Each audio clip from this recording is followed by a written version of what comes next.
Well, this is all for my whole family. You're all so very precious to me. I don't know where to start.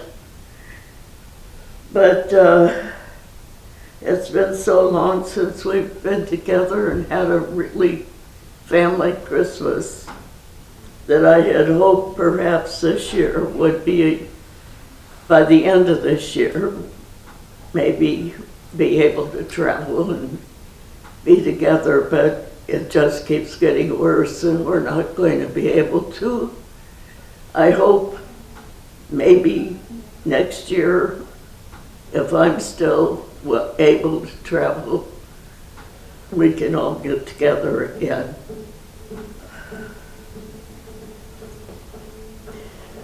I don't have anything current to talk about, but I would like to tell you some little stories from back when I was a little child.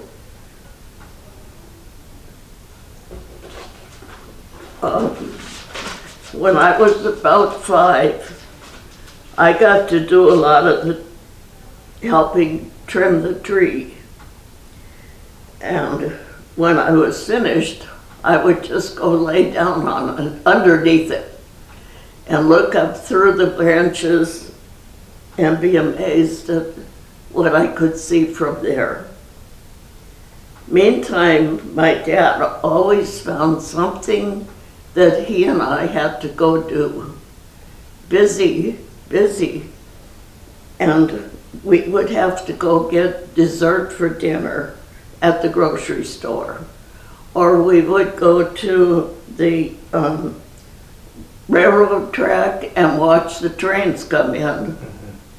Just things like that made up to keep me away from home for a while. Well, my mom played Santa at the house. And somehow he and I always managed to miss Santa. And I was always disappointed that we missed Santa. In later years, I would go to Christmas Eve church service and open my gifts when I got home.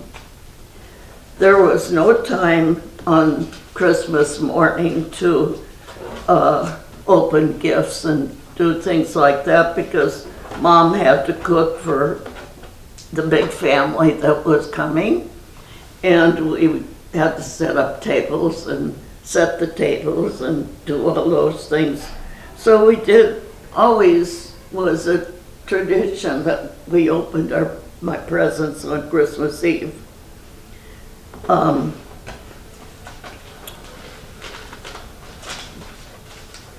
then during the week after Christmas, we would visit each of my aunts, and you'd sit quietly on the couch while my cousins would hold up the gifts that they had gotten and describe them and tell us who it came from, and did a whole show with their gifts. And this was fun, but it was done just during that week. When I got older, somewhere in my teens, I started going to a church in my hometown of Wisconsin called a Congregational Church.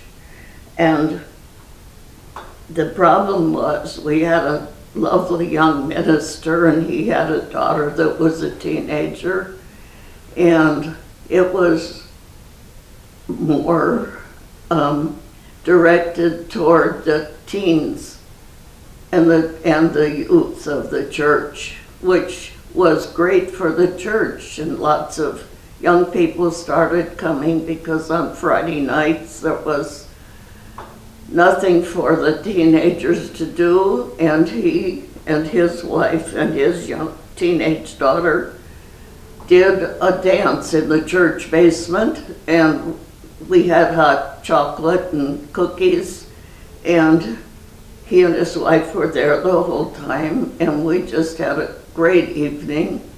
And sometimes we got to go out and do a sleigh ride or something like that. and had a huge group, actually, for the size of the church, of teenagers. The problem was that we had 3 old maid sisters who were probably in their 80s, and they felt like they governed the church. And when the minister didn't come over so frequently because he was off with the teenagers, they got angry because they weren't getting their just attention. And they got him fired, which was the saddest thing for the church that could have happened. And so, anyway, the church started going down after that, but I still sang in the choir and did Youth Sunday. I did the sermon one year, and I mean, I was that active is what I'm getting at. I ended up not going to church so often and not being very happy with it. I loved to sing in the choir, and I had a low voice. I was an alto, but I could find the note that the tenors were supposed to be starting on and sing the first line with the tenors just to get them on the right note. And that was kind of fun too.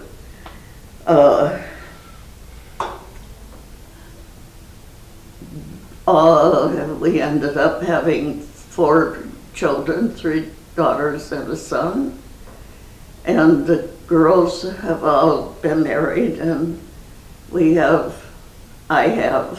my husband's passed away since then.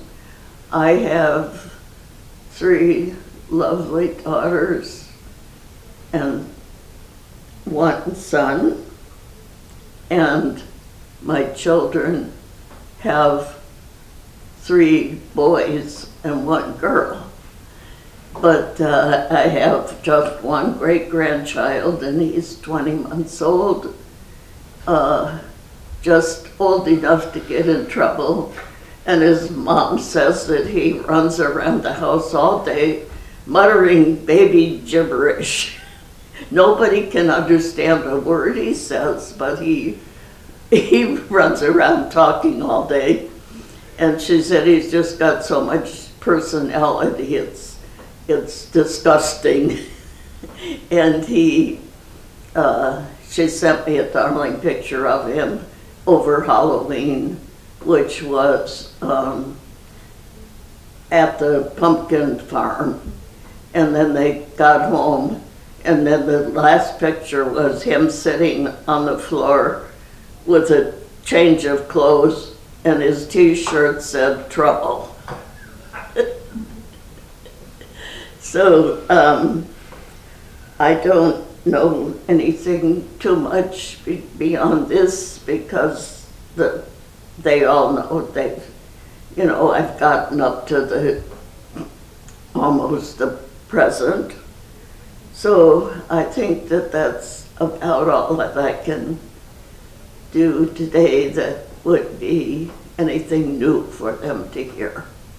So I just want to send them all love and hope maybe next year can be better.